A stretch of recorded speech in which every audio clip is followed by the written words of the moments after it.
Then sings my soul, my Savior God, to thee. How great thou art, how great thou art.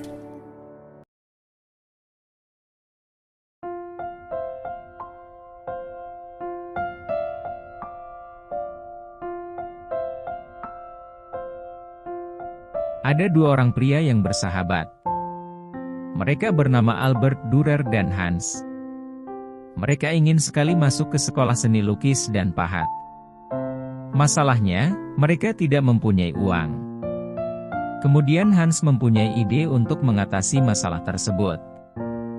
Hans akan bekerja untuk membiayai kuliah Albert. Nanti setelah Albert lulus dan menjadi pelukis, maka Albert yang akan membiayai kuliah Hans. Lalu Hans bekerja sebagai kuli bangunan. Lalu Albert masuk ke sekolah seni lukis dan pahat. Tahun demi tahun pun berlalu. Akhirnya Albert lulus dari sekolahnya.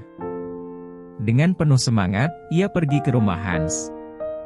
Ketika tiba di rumah Hans, ia mengetuk pintu berulang kali, namun tidak ada jawabannya. Lalu Albert mengintip dari jendela. Apa yang dilihatnya? Ternyata Hans sedang berlutut. Kedua belah tangan sahabatnya itu mengarah ke atas. Hans sedang berdoa sambil menangis, "Oh Tuhan, tanganku ini. Tanganku sudah menjadi kaku dan kasar. Tanganku sudah tidak bisa dipakai untuk melukis. Biarlah Albert saja yang menjadi pelukis." Ternyata pekerjaan Hans sebagai seorang kuli bangunan telah membuat tangannya menjadi kaku dan kasar. Ia tidak mungkin menjadi pelukis lagi. Apa yang dilakukan Hans ini tentunya tidak bisa dilupakan Albert seumur hidupnya. Itulah sebabnya, Albert mengabadikan kasih dan pengorbanan sahabatnya ini dengan membuat suatu lukisan yang diberi nama, Tangan Berdoa, atau Praying Hand yang sangat terkenal itu. Sobat Kristen, kita mungkin ingin punya sahabat seperti Hans, atau mungkin juga kita ingin menjadi yang terbaik bagi sahabat kita.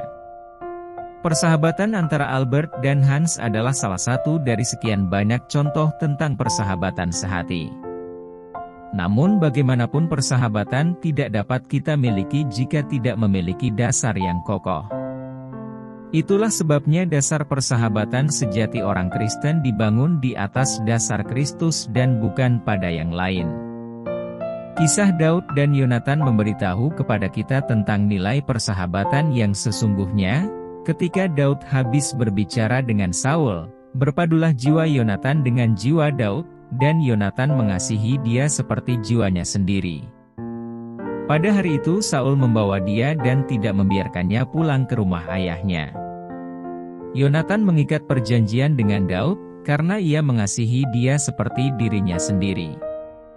Yonatan menanggalkan jubah yang dipakainya, dan memberikannya kepada Daud, juga baju perangnya, sampai pedangnya, panahnya dan ikat pinggangnya. 1 Samuel 18 ayat 1-4. Shalom. Tuhan Yesus memberkati.